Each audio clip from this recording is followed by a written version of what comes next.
Hey there guys, Next Gen Striker here. It's been a while since I've recorded a video and it's kind of dark today, so I decided to give you an audio log on my thoughts on the Amazing Spider-Man trailer number 2. Now, comic book movies have been a big thing this year. You know, we've got Ghost Rider coming out in a few weeks. We've got The Dark Knight Rises, which is my personal, most hyped comic book movie. We've got The Avengers, which again looks awesome. And then we've got The Amazing Spider-Man. Now, let me just go on record here and say that Spider-Man is by far one of my favorite superheroes. He's certainly the most relatable of all of them. And, I love the original trilogy of Spider-Man movies. So, seeing him again in the theaters is a great thing. It hasn't been that long since Spider-Man 3 came out. So, Reboot is kind of early for a reboot. But hopefully these movies will prove that a reboot was more than well-deserved. And it's a nice welcome to the franchise. Now, these movies are based on the Ultimate Spider-Man comics, which is a good thing, and you can see that kind of incorporated into the movie trailer itself. Some of the scenes, like where he gets his mask taken off and he's battling the cops. I do think I remember a scene like that. Maybe it wasn't his mask got pulled up, but I do remember him having to fight the cops off quite a lot. In the Ultimate Spider-Man, the cops were not as friendly to him, as it was in the other adaptations. So, it seems that the cops really don't like him in this. Several times they're actually shooting at him, trying to kill him. It's pretty crazy, actually. Just a guy in a costume, We also get to see that he is a wisecracking Spider-Man, which is good because, Spider-Man, he's always cracked jokes, especially in the Ultimate comics. I remember reading those, and he always had a wise thing to say before he kicked someone or, hit him or something like that. So, that little scene with the car, the sarcasm didn't really hit me that hard. I don't know, maybe I'm just not used to Andrew Garfield as Spider-Man yet, but it just felt a little forced. I don't know if it was just me, but hey, forced sarcasm, it's sarcasm, it's Spider-Man, and Andrew Garfield as Spider-Man, a lot of people, I've seen this on pretty much everything I've ever went on, pictures, forums, YouTube videos, anything. People have said, no Tobey Maguire, no purchase of ticket for me, But I think Andrew Garfield will do a good job. I'm not exactly bought on him as Spider-Man just yet, but, I can't really tell until I see it in theaters, and I will be seeing it in theaters, so I'll make sure to tell you guys if I like him or not. And as far as the costume, I will say that the only gripe I've had with the costume is the hand part, as you can see in probably some of the pictures I put up here, it just looks a little weird. I don't know, but the costume does look pretty slick, so awesome. We also see in the trailer Dr. Connors. He is later turning into the Lizard, which they didn't really spoil that. Later on, he does become more and more like the Lizard. At first, he's wearing pants and stuff like that. And then later on, you see his monstrous tail. Spider-Man kicks him off the building. Pretty cool stuff. I'm anxious to see the Lizard, actually, because I remember, I think it was my first experience was in Spider-Man 2 Enter Electro, the old PS1 game. Oh man, he really scared me when he first popped up, I was a little kid, so.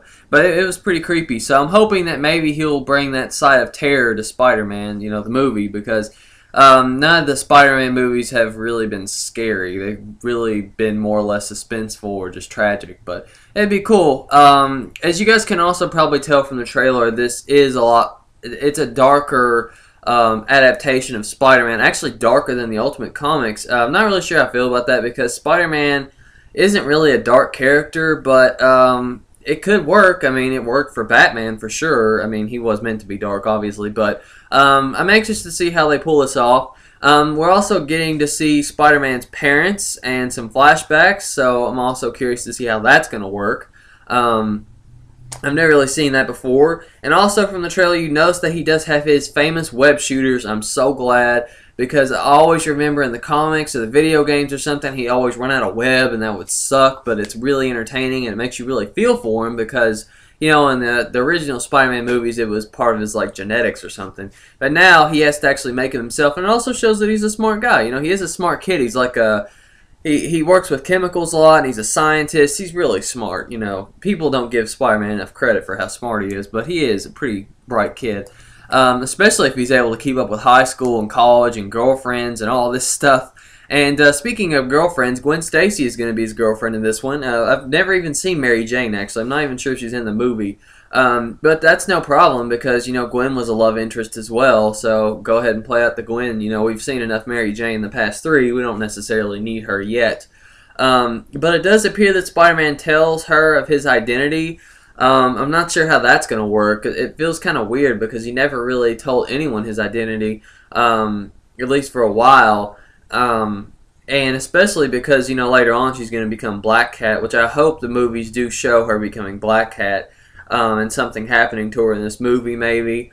That'd be really cool for sure because Black Cat was a really cool character and her and Spider-Man did get along. But the thing about that dynamic was Catwoman never knew who Spider-Man was, at least to my knowledge. So I don't know how that's going to work, but we'll just wait and see. Anything else I could have to say? Not really. He doesn't, again, I'm not really feeling him as Spider-Man just yet, but hey, I mean, I'm going to give the kid a chance. He's a younger actor. He's in his 20s, but at least I think he's younger than Tobey Maguire was when he played Spider-Man, so youth is never really an age. It's really if he's able to pull it off, and I hope that he's able to pull it off because I want a really enjoyable movie. I just don't know about the dark stuff in the movie. I'm not sure how that's going to work. I hope that they do pull it off well. And, yeah, I'd say that's pretty much all I have to say. One last thing I will have to just throw in is that it is in 3D, and Ghost Rider, I think, is as well. I'm not really sure how I feel about that. I was hoping that they would just stay away from the 3D as much as possible, but you know how they are. They have to just gripe us out of our every dollar, which is ridiculous. And it sucks, but I'm not going to see it in 3D, so they're not going to get any more money from me. So that's pretty much all I had to say, you guys. Subscribe if you like, because I had a subscriber dip, actually. I don't know what happened. Like, I was getting a lot, and then I lost a lot for some reason. I don't know what happened. Maybe it was a glitch or something, but anyway, subscribe if you liked, like if you liked, and comment below. Tell me what you know, what you think. A lot of people like Spider-Man. He's an awesome guy. And, yeah, hope the movie succeeds. And that's pretty much all I had to say. Check me out. Check my channel out. I've got a lot of awesome videos, and I'll see you guys later.